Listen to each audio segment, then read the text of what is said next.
Daniel Riker was laughing so hard. His coffee nearly went down the wrong way. Tell you what, he said with a smirk, dabbing at the tears sliding down his cheek. You fix this car, I'll hand you the whole damn shop. Across from him, Samantha Hayes stood her ground. She was nervous, sure, but not the kind to shrink back. Without a word, she took the keys from his open hand, her fingers trembling just enough to give her away, and walked straight toward the Porsche 911 that had been mocking his elite crew for an entire week. Daniel chuckled even harder, shaking his head. But in less than half an hour, the sound coming out of that engine would strip the grin clean off his face. Daniel Riker wasn't just another guy running a repair shop. At 45, he owned Riker Performance Garage in Denver, Colorado, a mecca for the city's wealthiest car fanatics.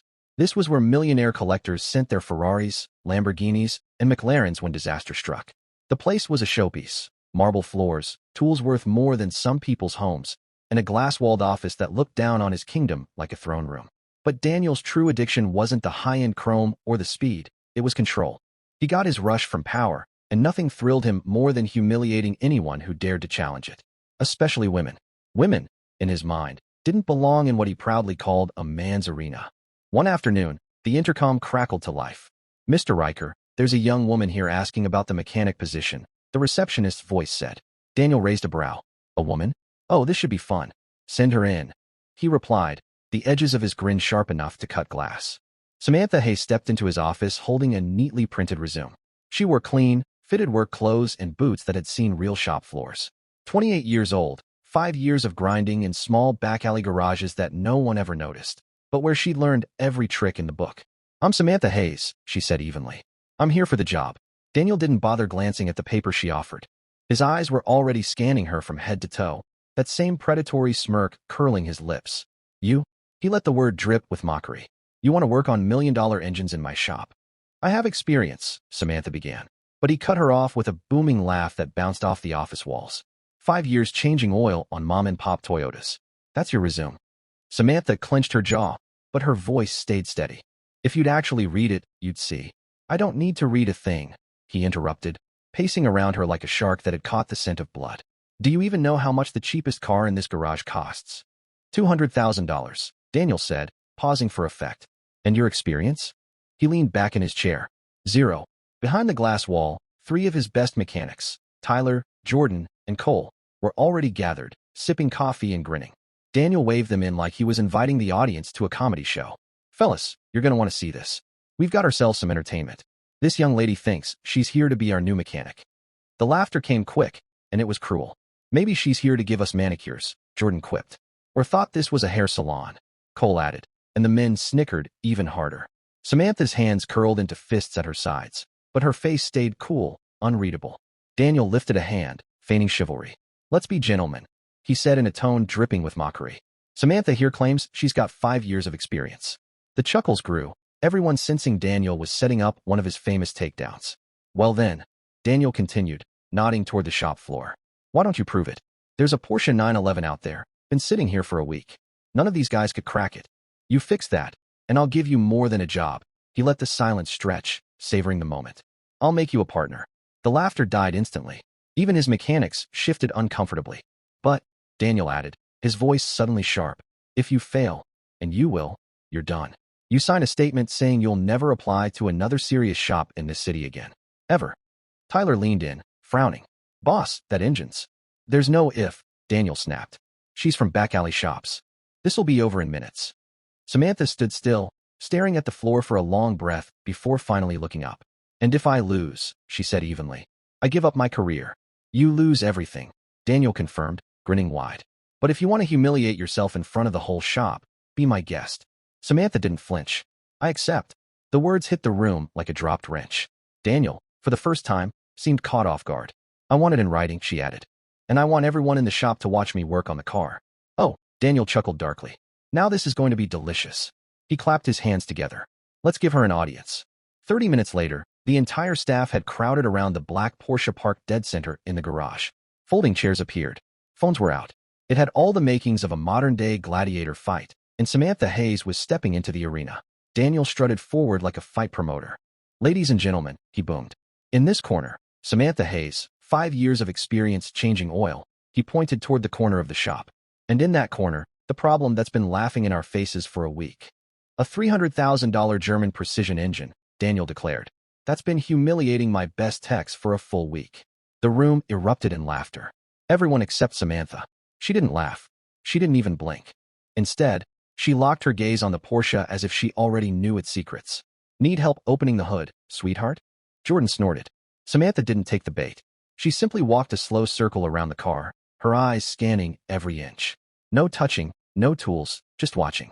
Her silence made the laughter falter. You've got 1 hour, Daniel barked. After that, you sign and walk. Samantha finally spoke. Can I see what's already been tried? That set them off again. What? So you can copy us? Tyler shot back. No, she replied coolly. So I don't repeat your mistakes. Have you ever been underestimated just because of your gender or your background? Drop your story in the comments. We'd love to hear it. The jeers softened into murmurs. Her quiet confidence was starting to feel dangerous, like the heavy stillness before a storm. Samantha circled the Porsche again, slower this time. Her fingers never touched the hood. She was just looking. And in that stillness, she saw things no one else had. Faint scratches on the bolts, a tiny smear of oil that hadn't been there yesterday, a barely noticeable sag in the way the car rested on its suspension. She's stalling, Cole muttered under his breath. She doesn't even know where to start. Daniel smirked. But deep down something unsettling was creeping up his spine. Doubt. Then Samantha did something no one expected. She crouched by the rear wheel, examining the axle alignment like a surgeon checking vitals. Without a word, she stood, popped the hood, and slid it open in one smooth motion. No drama, no grand show, just quiet confidence. She reached into her back pocket, pulled on a pair of work gloves, and slid them over her hands with the calm precision of a pianist settling in at the keys of a familiar concerto. Tyler leaned toward Jordan. What the hell is she doing? Samantha's voice cut through the air, low, steady, and sharp as a blade. This engine's been tampered with. The garage went still. What do you mean? Daniel asked, stepping closer. She pointed at the engine bay. Aftermarket calibration. Whoever worked on this last tuned the fuel injection for track performance, not everyday driving. And you've been diagnosing it like it's still a factory setup. That's why your readings don't make sense, Samantha said evenly. Marcus snorted. Impossible. We ran full diagnostics using factory specs. And that, Samantha replied, finally meeting Daniel's eyes, is exactly the problem. This isn't a factory issue. It's a high-performance conflict. Someone tuned this engine for competition, and you've been treating it like a bad build. For the first time, Daniel's trademark smirk flickered. The tension in the garage thickened until it felt like even the air was holding its breath. From the back, Mr. Dalton, the oldest, most respected mechanic in the shop, stepped forward. His movements were slow, deliberate. What kind of tuning are we talking about? Samantha didn't miss a beat. Reprogrammed ECU. Maybe even a piggyback system. But the real culprit? The timing's off. Not because someone said it wrong, but because the modifications shifted the baseline. No one recalibrated to compensate. Tyler let out a sharp laugh. That's nonsense. We triple-checked the timing. With what method? Samantha asked, her tone calm but pointed. Tyler hesitated. The standard one. For this specific generation of Porsche, she pressed. Or the same generic method you use on every other car? Silence. That's when the shift happened. Not in bodies, but in the room's energy. For the first time, the confidence wasn't sitting on Daniel's side of the garage. Mr. Dalton's eyes narrowed, not in skepticism, but in curiosity. How do you know all this? Samantha straightened, her voice steady. I've worked on engines like this before, more than a few times. Where? Daniel demanded. She hesitated just long enough for the question to matter. In places where precision matters more than reputation. Daniel's jaw tightened. And what exactly is that supposed to mean? Samantha moved to the front of the Porsche, her voice calm and certain. It means I've worked in places where 1/10 of a second can cost a championship. Places where there's no room for ego or guesswork, only results. Then she leaned into the engine bay and began unhooking cables in a precise sequence no one in the room recognized. Each movement was fluid, practiced, like her muscles remembered exactly what to do. No fumbling, no hesitation, just absolute control. That's not how we were taught, Jordan whispered. She's not guessing, Mr. Dalton murmured. She's proving what she already knows. Daniel stepped forward, his composure slipping. Where exactly have you worked, Samantha? Her gaze met his, not smug, not defensive, simply direct. Falcon Motorsports, Sterling GP, Orion Racing. 2 seasons trackside with Liam Carter's technical crew. The words hit the room like a grenade. Even people who didn't follow Formula One knew that name. Tyler's mouth opened, but nothing came out. Jordan looked like he might be sick. Cole actually stepped back. That's a lie, Daniel said quietly, but without any conviction. Samantha reached into her backpack and pulled out a folder. No dramatic toss, no showmanship, just a quiet handoff to Mr. Dalton. He flipped it open and found photo after photo. Samantha in a Red Bull team uniform, working beside pit lane engineers, annotated schematics with her name on them, official credentials, technical certifications. Samantha turned back to the Porsche. This engine isn't broken, she said simply. It's just misunderstood. In the next 20 minutes, she tore the problem down to its core.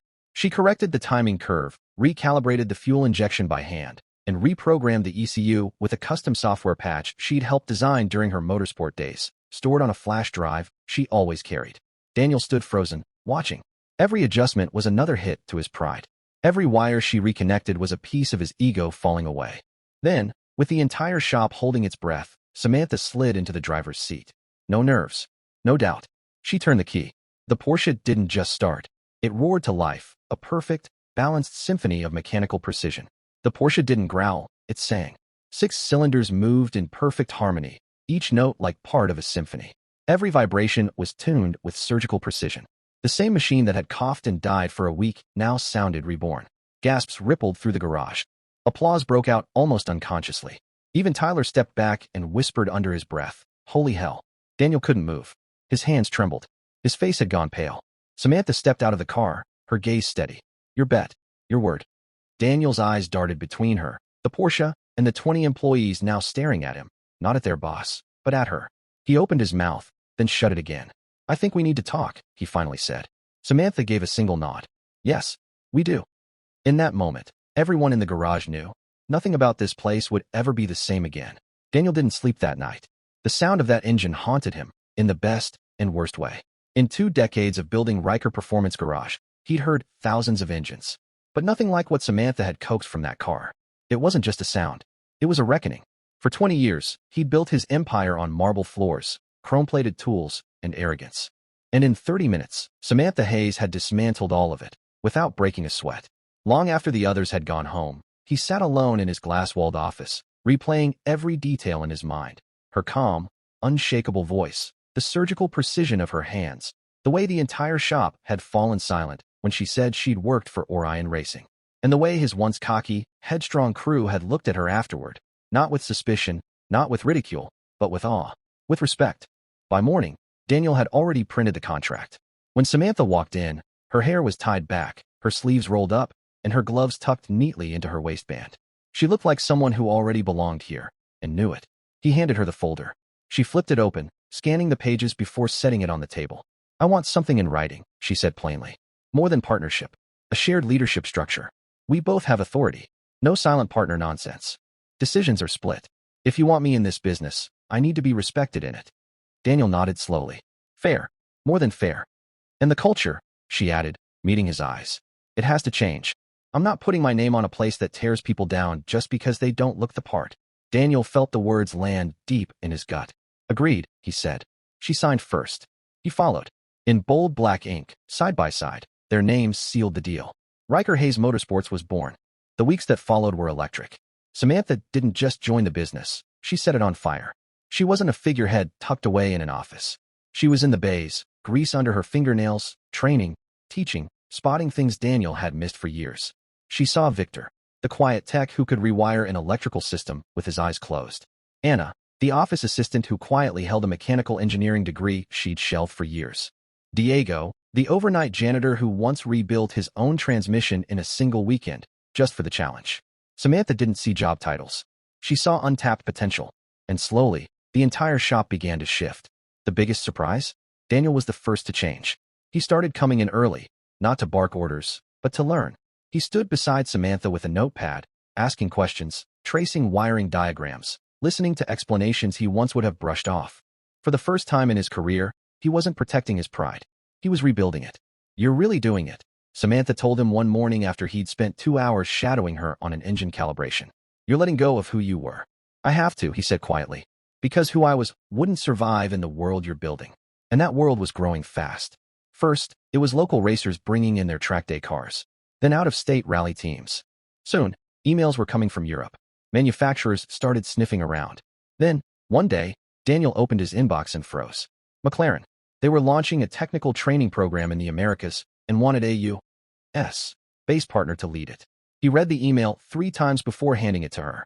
You did this, he said softly. No, Samantha replied. We did. But if we're going to say yes, I have one condition. Daniel raised an eyebrow. Name it. They don't just use this shop as a symbol. This becomes their real center, their base of operations. He shook his head. They'll never agree to that. They already did, she said, pulling a signed document from her backpack. I sent them the proposal 2 weeks ago. They accepted it yesterday, Samantha said. All they need now is your co-signature. Daniel sank into his chair, the same chair where he'd once laughed in her face. The irony was so thick it almost made him choke. The shop he had built as a monument to his own ego was about to become the beating heart of something much bigger. And to his surprise, he couldn't imagine anything better. 3 months later, the transformation was complete. The change wasn't just in the new tools or the polished branding. It was in the people. The arrogance was gone. The undercurrent of rivalry had turned into collaboration. Even Tyler, Jordan, and Cole were different. It started slowly, then all at once. One afternoon, Tyler pulled Daniel aside, his voice awkward but genuine. I was wrong, he admitted. I didn't just underestimate her. I resented her. Because deep down, I knew she was better, and I hated that I couldn't admit it. Daniel nodded. Then use the time you've got to make it right. Tyler took a breath. I want to learn from her. From you. I want to stay, but I want to be worth keeping. He was. All 3 of them were, once they got over themselves. 6 months to the day after Samantha first stepped into the shop, Riker Hayes Motorsports held a grand reopening that would echo through the industry. People came from everywhere, reporters, engineers, race team reps, technical school students. The walls were lined with cameras, but none of that mattered more than the faces in the crowd. Daniel stepped onto the stage, scanning the room. Then he did something no one expected. He handed the microphone to Samantha. She didn't give a speech. She gave a reckoning. I didn't come here to make a point, she began. I came here looking for a job. That's it. But the moment I walked through those doors, I was told, without words, that I didn't belong. That this wasn't a place for people like me. She paused, her gaze sweeping over the crowd. But I stayed. Not to prove them wrong, but to remind myself that I was right, to believe in my own worth. Her eyes found Daniel. And this man, she said, nodding toward him. He made a mistake. A big one. But what he did next was even bigger. He admitted it.